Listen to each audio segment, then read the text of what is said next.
नमस्कार दोस्तों, मैं हूं आपका दोस्त आशु। आप देख रहे हैं आपका अपना यूट्यूब चैनल XYZ सबको। तो दोस्तों, ऑटो ड्राइवर भाइयों को एक बार फिर से बड़ी राहत मिली है और ये राहत दोस्तों सुप्रीम कोर्ट ने दी है। जी हां दोस्तों, जैसा कि आप जानते होंगे, फरवरी के महीने में दिल्ली सरकार ने ओला, उबर, रैपिडो जो बाइक टैक्सी दिल्ली के अंदर इलीगल तरीके से चलती थी, उस पर पूर्ण रूप से बैन लगा दिया था।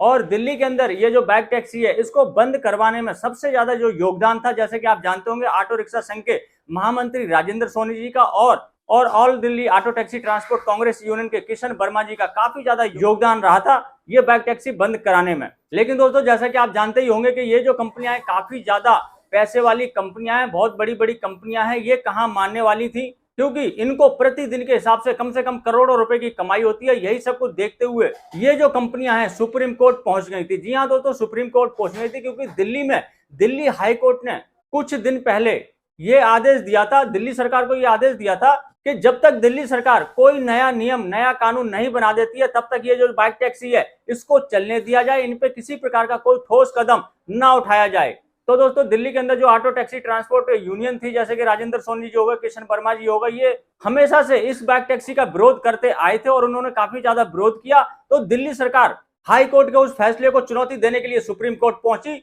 और सुप्रीम कोर्ट से कहा कि जब तक हम कोई पॉलिसी यानी कि कोई नया कानून नहीं लेके आते हैं, तब तक ये जितनी भी बाइक टैक्सी है, चाहे वो ओला की हो, उबर की हो, रैपिडो की हो, दिल्ली के अंदर नहीं चल सकती, क्योंकि इनके पास कमर्शियल गाड़ियां नहीं है। ये सारी प्राइवेट गाड़ियों से कमर्शियल यूज कर रहे हैं। दूसरा, इनके पास किसी भी प्रकार का एग्रीगेटर लाइसेंस नहीं है। तो बिना एग्रीगेटर लाइसेंस के और बिना कमर्शियल गाड़ी के ये दिल्ली में बाइक टैक्सी नहीं चला सकते। तो दोस्तों, सुप्रीम कोर्ट ने इन जो कंपनियां थी, ओला, उबर, रैपिडो, ये भी सुप्रीम कोर्ट में गई थी, दिल्ली सरकार भी सुप्रीम कोर्ट में गई थी। तो दोनों को सुनने के बाद सुप्रीम कोर्ट ने ये माना कि जब तक दिल्ली सरकार अपना कोई नया कानून, नई पॉलिसी लेकर नहीं आ जाती है, तब तक इन रैपिडो बाइक टैक्सी को दिल्ली के अंदर चलाने का कोई भी अधिकार नहीं है, क्योंकि ना तो इनके पास लाइसेंस है और ना ही इनके पास किसी प्रकार की कमर्शियल गाड़ियां हैं।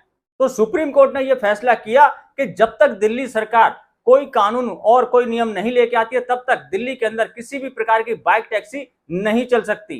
तो दोस्तों, ये जो सुप्रीम कोर्ट का आदेश है, ये ऑटो ड्राइवर भाइयों के लिए काफी ज्यादा राहत भरा है, क्योंकि ऑटो ड्राइवर वैसे ही बाइक टैक्सी से परेशान है। एक तो उनका काम नहीं चल रहा है, ऊपर से इलीगल तरीके से ये दिल्ली के अंदर बाइक टैक्सी चलती है, वो उनके रोजगार को छीनती जा रही है। तो सुप्रीम कोर्ट ने ये जो आदेश दिया है, इससे ऑटो ड्राइवर भाइयों को थोड़े कम समय के लिए ही सही, लेकिन राहत तो मिलेगी। वहीं जो बाइक टैक्सी दिल्ली के अंदर चलाते थे, अब वो जानना चाहते हैं कि दिल्ली सरकार आखिर ये नई पॉलिसी, नया कानून कब तक लेके आएगी। तो दोस्तों, मैं बता दूं, जैसा कि मैंने आपको पिछले वीडियो के माध्यम से बताया था कि दिल्ली सरकार ने पॉलिसी कंप्लीट कर ली है और इसको पब्लिक की फीडबैक के लिए लॉन्च कर दिया है।